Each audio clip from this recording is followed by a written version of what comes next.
1 hour south of Sydney lies the second oldest national park in the world. No platypus has been seen here for 50 years. Until today. But this story started 5 years ago in flames.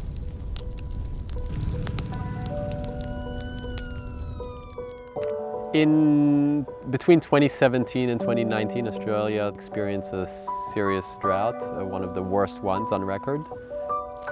Lakes and rivers ran dry, and almost half of the state's national parks burned. We were receiving a lot of phone calls from concerned Australians seeing their waterways even for the first time drying out and seeing platypuses that were stranded in drying pools.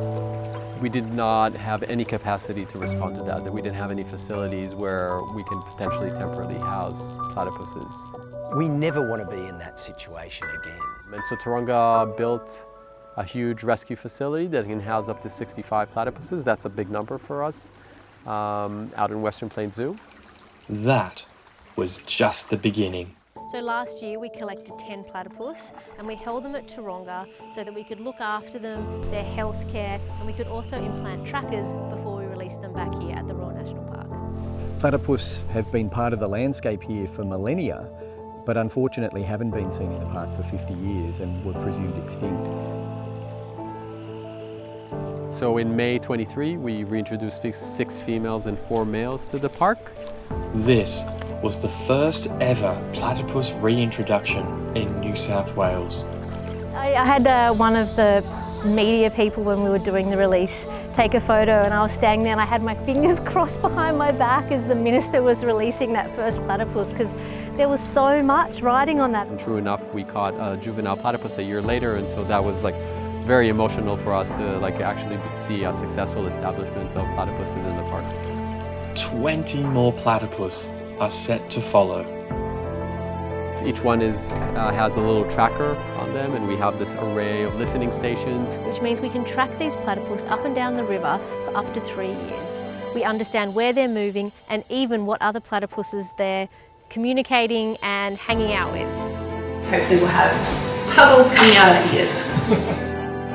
And this success proves a template for bringing platypus back. What we learn here is applicable across New South Wales. We know now that we can do it because of the Royal National Park experience. We've learnt so much about translocation and holding platypus in a zoo setting. So what I would love to see is all those areas where we knew platypus once existed, to see platypus living and breeding and thriving again. I remember as a kid in primary school sitting in the classroom and learning about monotremes, and we learned about echidnas and we learned about platypus. The idea that we can now see them in the wild, we can understand them better, and that we're really actively working to protect them is something that just I think every primary school aged child is excited about, and this grown-up is extremely excited about. So I really encourage people to go and just be patient and spend some time by their water. You never know what you might find